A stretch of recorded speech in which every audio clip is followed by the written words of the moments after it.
Saudi अरब की सड़क पर हुई बस में आग लगने की दुर्घटना सिर्फ एक हादसा नहीं थी। ये 45 भारतीय उम्रा यात्रियों की आखिरी यात्रा बन गई और उनमें भी सबसे बड़ा दर्द, एक ही परिवार के 18 लोगों की मौत हो गई। 3 पीढ़ियों के शामिल लोगों का अंत हो गया। एक ही घर का लगभग पूरा वजूद खत्म हो गया। ये लोग मक्का से मदीना जा रहे थे, उम्रा पूरा कर चुके थे, घर लौटने की बातें कर रहे थे। बच्चों ने नानी नाना के लिए तोहफे चुने थे, लेकिन बस ने जैसे ही डीजल टैंकर को टक्कर मारी, सब कुछ पल भर में राख बन गया।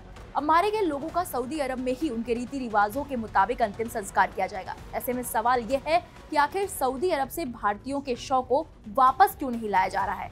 दरअसल इसके पीछे एक वजह है जिसके चलते ऐसा नहीं किया जा सकता।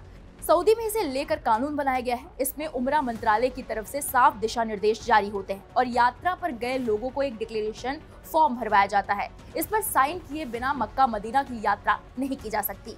इस फॉर्म पर साफ अक्षरों में ये बात लिखी होती है कि अगर यात्रा के दौरान सऊदी की जमीन पर किसी की मौत हो जाती है तो उसके शव को सऊदी में ही दफनाया जाएगा। उसका शव वापस उसके देश नहीं भेजा जा सकता। अब सवाल ये उठता है कि सऊदी में मौत होने के बाद जब शव वापस नहीं लाए जा सकते तो डेथ सर्टिफिकेट और बाकी दस्तावेज को कैसे बनाया जा सकता है। तो बता दें कि उसके लिए भी पूरा प्रोसेस है। जब भी किसी यात्री की मौत होती है तो इसकी जानकारी हज मंत्रालय की तरफ से उस देश के हज मिशन को देनी होती है। सऊदी के हज मंत्रालय की वेबसाइट पर भी ये जानकारी डाली जाती है। उसके बाद हज दफ्तर से डेथ सर्टिफिकेट और बाकी कागजात बनवाए जा सकते हैं। वहीं कुछ मीडिया रिपोर्ट्स दावा कर रहे हैं कि परिवार को शव भारत वापस लाने या मदीना के जन्नतुल बकी में दफनाने का ऑप्शन दिया जाएगा। हालांकि सऊदी कानून के मुताबिक शवों की वापसी काफी मुश्किल है या फिर नामुमकिन ही है।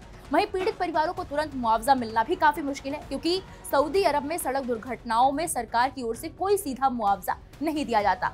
मुआवजा तभी मिल सकता है जब पुलिस जांच में टैंकर ड्राइवर या कंपनी की गलती साबित हो और परिवार कानूनी दावा दायर करे। ये प्रक्रिया कई महीनों तक चल सकती है, लेकिन सवाल वही का वही है। इतने बड़े हादसे के लिए कौन जिम्मेदार है? क्या ये बस की गलती थी या प्राइवेट ऑपरेटर की, या फिर लापरवाही का कोई और सिलसिला? परिवारों का कहना है कि जांच हो, सच सामने आए, क्योंकि 45 सपने, 45 जिंदगियां और 45 कहानियां यूं ही जलकर खत्म नहीं हो सकती। फिलहाल पूरे मामले पर आपकी क्या राय है, हमें कमेंट बॉक्स में जाएं और जरूर बताएं।